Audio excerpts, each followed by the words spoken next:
Hello and welcome to IMARA Woman Magazine. I'm Wendy Brawley and I'm delighted you tuned in today. We want to welcome back this wonderful team of IMARA co-hosts. Down to the end there on my far right we have Donna Ayers. Hello everyone. And next to her we have Angela Carr-Patterson. Hello. You came back. I did. And in the middle we have the newest member of our team, Kelly Seabrook. Hello. And next to me, Jessica Martinez. Hi. Well, ladies, are you ready for an exciting show today? Yes, absolutely. We got a lot of ground to cover and some really good information coming to you about some changes at the state level. So don't go away. IMARA Woman Magazine starts now.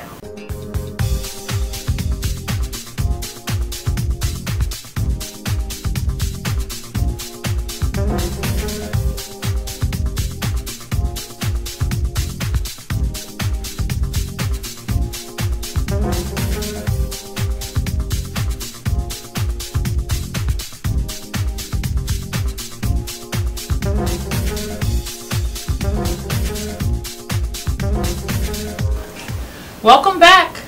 Well, February is Black History Month, or African American History Month, however you care to characterize it. Well, a lot of people have issue with Black History Month. They say, you know, we've had a black president elected and re-elected. We've had 8 black Miss Americas, should I say 8 Miss Americas who happen to be black. And, you know, many African Americans are doing better economically than they ever have. And some folks say that, you know, why have African American or Black History Month? Why not just American history? Do we need still a Black History Month? What do you think? Well, actually, Wendy, in anticipation of this segment, I asked some of my friends' children about what they were learning in terms of Black history. And I heard a lot about slavery, Reconstruction, and then they go all the way to Martin Luther King. Well, we know that slavery ended in 1865, and Dr. King came about in late 50s and early 60s, so there's about a 90-year gap there. So whether the public school system is really doing a good job, I question that. I really do question that. And I believe a lot of African American children do not have real heroes. When you ask them about their heroes, it's usually someone dribbling the basketball down the court. It's usually someone who catches a 60-yard pass on the 2-yard line. And I think the reason is that we do not, or the school does not, highlight what we have done past Reconstruction. I mean, do they teach things like Benjamin Banneker, you know, was the architect of Washington, D.C., or that Garrett Morgan, he invented the traffic light, or Dr. Patricia Bath, who was an eye surgeon, and she, you know, had this technique where a lot of people, blind people, were now able to see. And, you know, we want to be like our heroes. And so I think that African American children need heroes. They need role models. So when you ask them, what do you want to be when you grow up, they're not the athlete, the football player, because we all know that the likelihood of them becoming professional athletes is very small. And so if they want to be like Dr. Ben Carson, who is a heart surgeon, I don't agree with his politics, but he's a masterful heart surgeon. So it's very important, I think, to highlight those accomplishments, and not only for African American children, but for white children, because I believe that true race reconciliation is when we both appreciate our differences in our culture.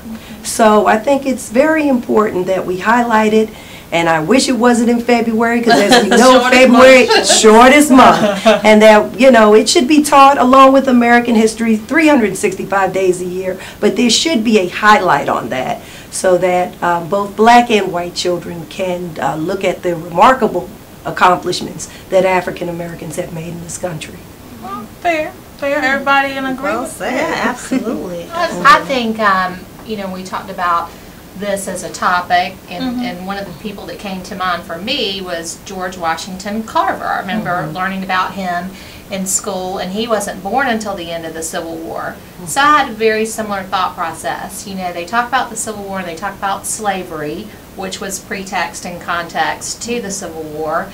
And then they talk about the civil rights movement, but there's a lot in between that I don't feel like would be highlighted if we didn't have African American History Month. I mean, we'd all like to think, oh, well, we've progressed and this and that. I don't have confidence that it would be highlighted if we didn't have this designated time and focus. Absolutely. I think growing up, and as Kelly said, there was a missing gap. And I remember as being a young child, I didn't know about a lot of the achievements of African Americans until we did it at church. And they taught us at church, or some of the clubs that I was a member of, because we didn't have them in the textbooks in school. So originally, this month was set aside to celebrate the achievements of African Americans and what they had done for this country. And so I was reading that each president has to sign off to approve that once they get in office, that it has to still be approved by the sitting president. I didn't know. Yeah, and so it's important, because our pain can't heal until we heal our misplaced sense of identity. And we have to have something that's besides slavery, which is a part of our history, but there's more to us than just slavery. There's more to us than, I didn't know about Black Wall Street until I learned later in church. So again, this is important for us. I have grandchildren, and I want them to know that we have a noble heritage. We have so much to celebrate. We have a rich heritage. And as Donna said, I think it's not just for us, but it's for other people to celebrate and to know our worth and to know what we've achieved as well. Well, I actually have some friends from Kenya and Nigeria, and when there is African Americans celebrated, they celebrate it too. It's like an achievement for them.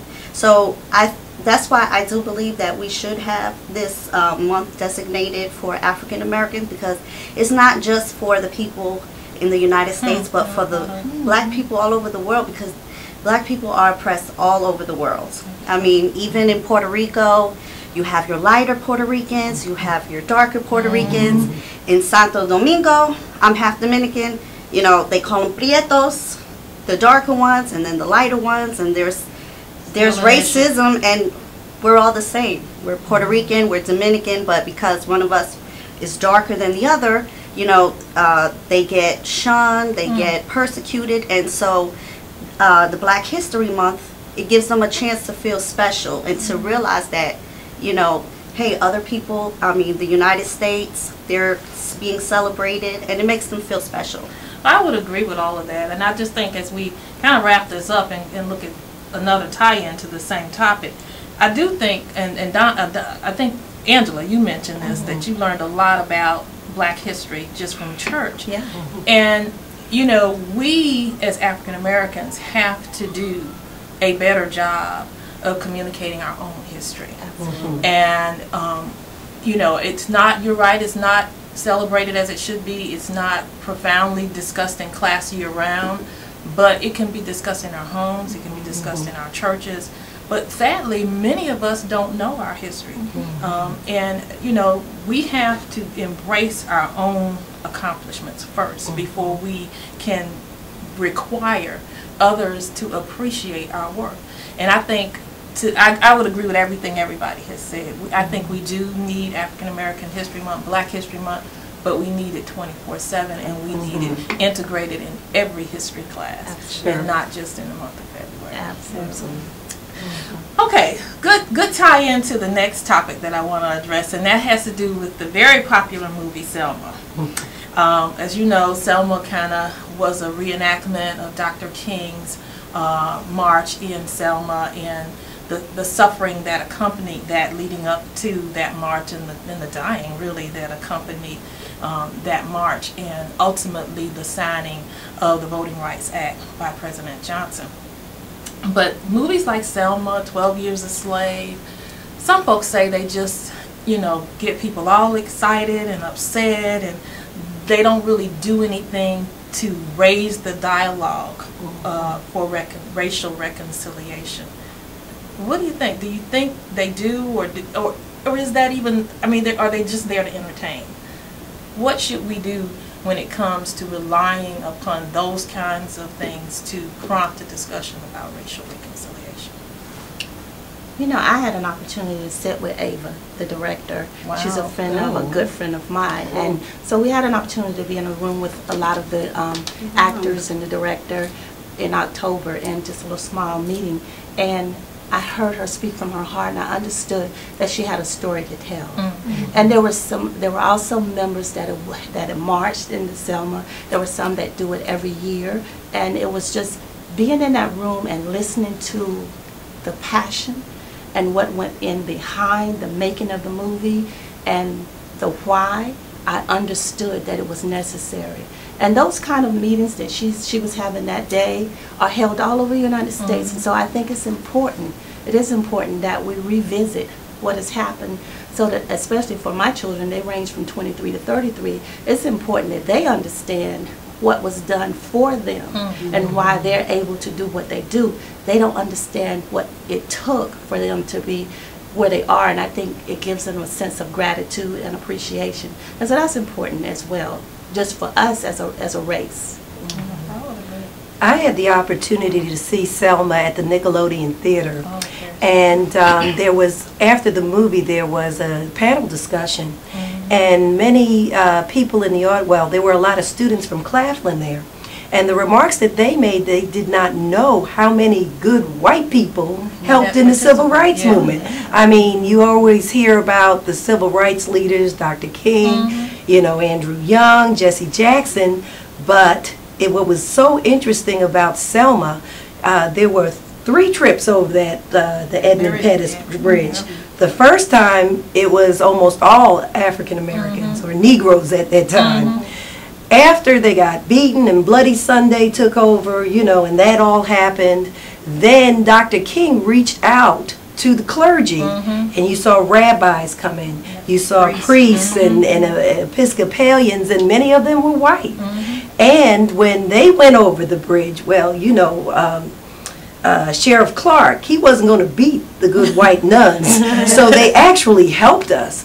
And what was great about Selma is it showed that people would see the savage brutality of what was going on in the South, and these good white folks who didn't have to become involved, but were outraged at what was going on before them in their living rooms, came out there, and it was a great unification, I thought, in Selma, about how black and white got together for a common good and a common goal. So I really love Selma in that sense, absolutely. Well, that being said, we've got to take a quick break. Don't you touch that remote. We'll be right back. In honor and recognition of service and contributions, Voorhees College presents the first Elizabeth Evelyn Wright Women in History Celebration, March 19th at 6 p.m. in the Leonard E. Dawson Health and Human Resources Center on the Voorhees College campus. Come join guest speaker Judge Linda Hatchett as we pay tribute to influential and outstanding women, as well as raise additional funding for deserving students through institutional scholarships. To purchase tickets or for more information, visit us online. Another really hot topic is the measles outbreak, and should children immunizations be required? I had 3 kids, and I mean, do they have their shots? Yes, they do. But I was really scared because, you know, I've met people and their child had autism, and they said it was because of the immunization, you know. And then you read articles, and they actually have a foundation where they compensate people that have been injured because of immunizations. I mean, it's a government program run by HHS. Right, and it's a very small number, but it's like, you know, as a parent, you think like, oh my God, what if I give them this immunization, and then, you know, they become autistic or they get injured. It's like. But then I was listening and reading some too, and they said that there was really no connection to the autism claim. That's the research. And I know how things get started, but, you know, this is what the research has proven, that there's really no connection to autism and getting those immunizations. Some children can't get immunized because they are in a weakened state, they have cancers, they have, and so not getting healthy children immunized really puts those children who can't get immunized in even greater risk. Oh, I agree. Yeah.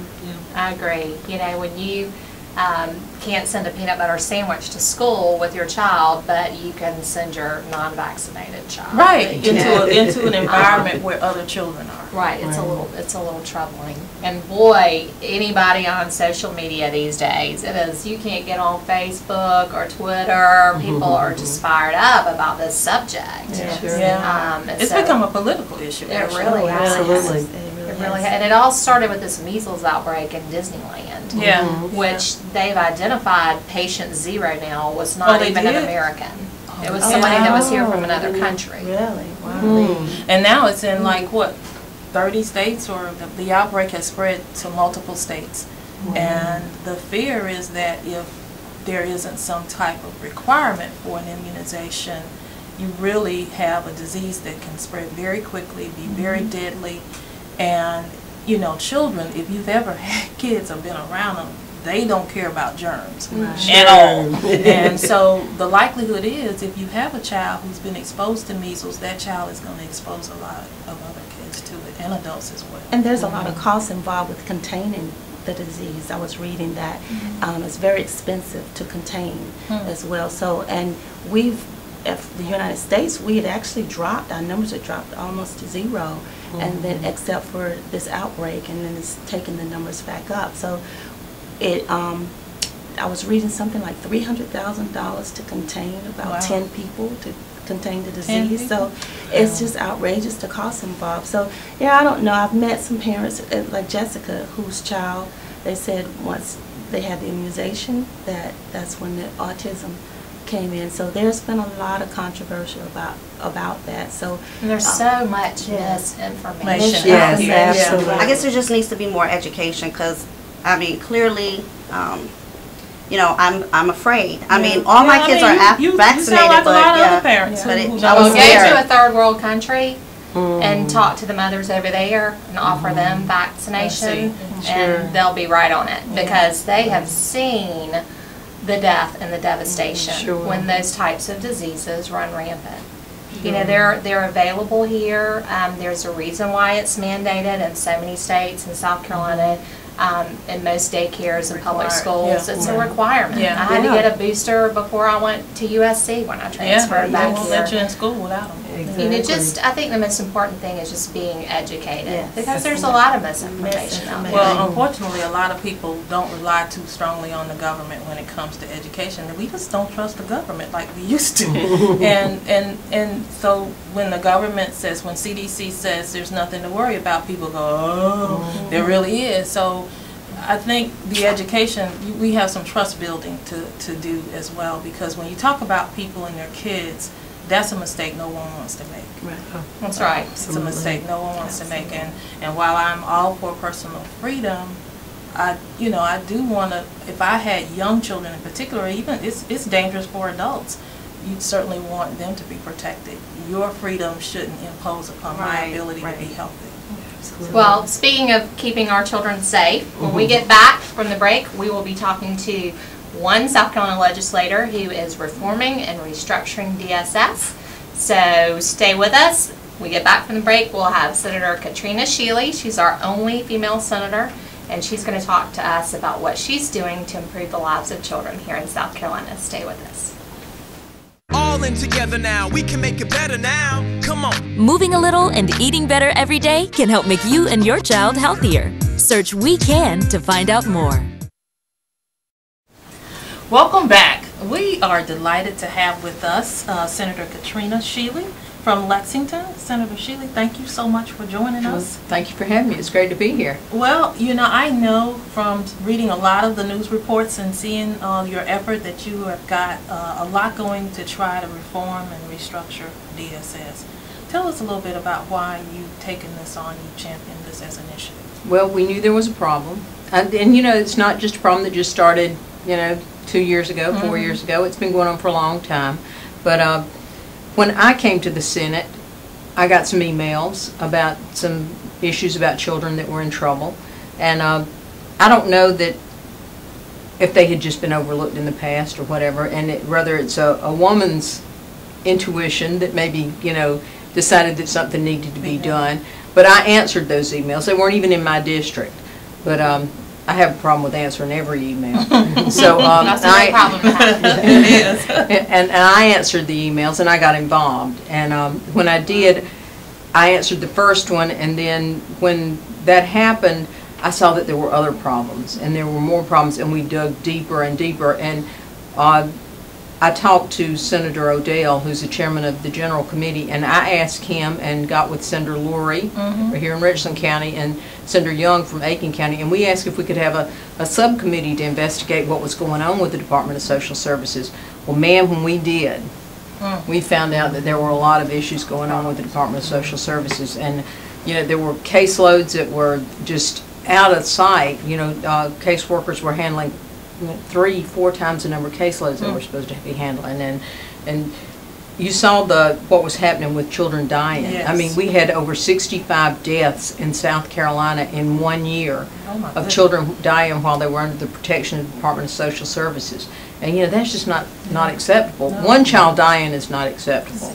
But when you have 65 children die in 1 year, I mean, you take that and divide that by the number of months, and I mean, yeah, that's just not something that you can go to bed at night, put your head down on your pillow and sleep with.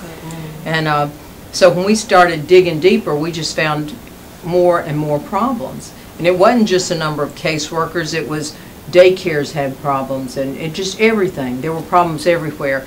And so when you have problems like that, you have to figure out where the source of the problem is. And somebody's got to answer for it. And when we started asking questions, nobody would give us the right answer. You know, every time we'd ask questions, we'd get the wrong answer. So that's when the investigations got serious. And now you propose some very specific recommendations about how to restructure. Tell us a little bit I about have. that. I've introduced legislation. My bill number is S-150.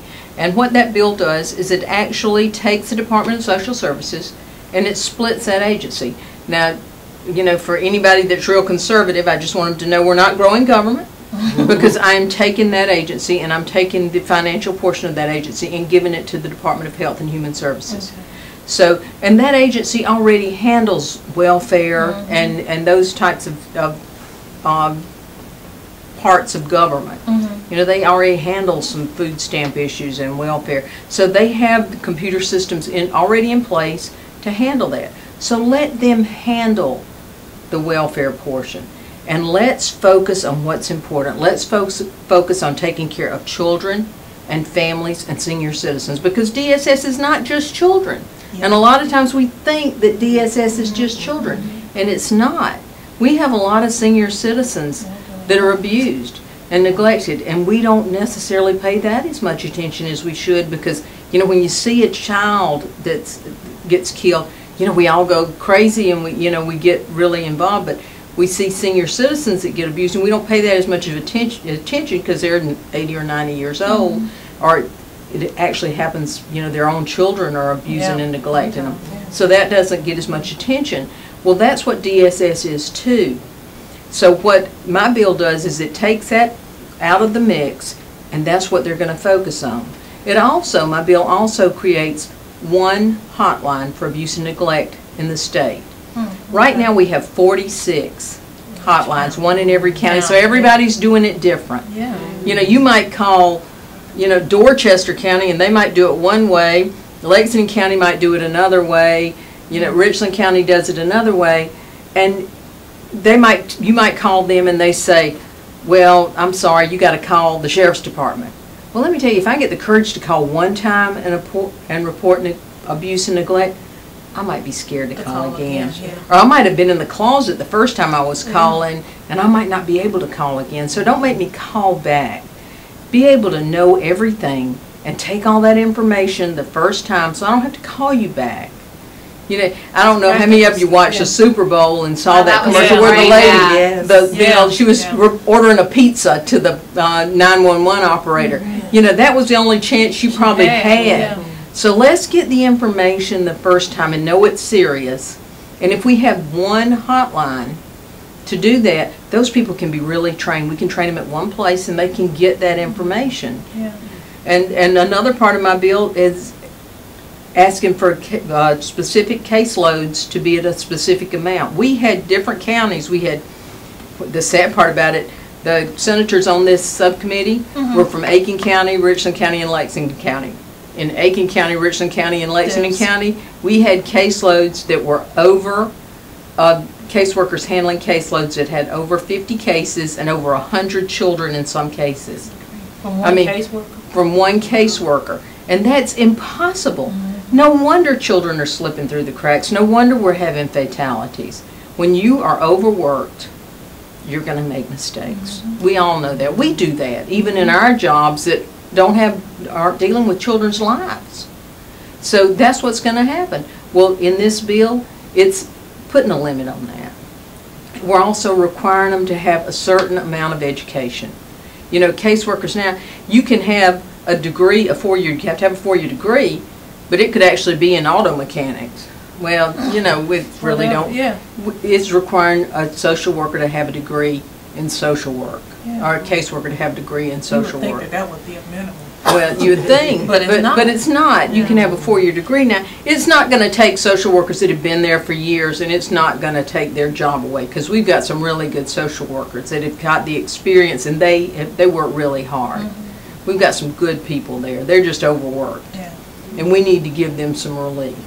So have you, and I'll stop dominating the questions, but one last one from me. Have you had much bipartisan support on your legislation? Definitely, I have. I mean, right now, Senator Lurie's on my bill, Senator McElveen, and you know, I'm a Republican, but they're both Democrats. They both signed on to my bill. Senator Grooms, he's a Republican, he's on my bill. So you know, we've had you know, people from both sides of the aisle are on the bill. And you know, I'm hoping now that we're getting kind of behind the issue with getting a new director for the agency, that now I asked today, you know, let's put that bill in subcommittee now that we've got that behind us. That's great. That's great. Give us the bill number again. It's S-150. So everybody call their legislator and say, your House rep and senator, and then say, put it, you know, let's get on that. Well, thank you so much, Senator Sheila. Well, thank you for your leadership, and thank you for what you do for the people in South Carolina. Well, thank you for getting the word out there for me. I appreciate it. Well, stay with us. We'll be right back. Rebirth, a renewed existence.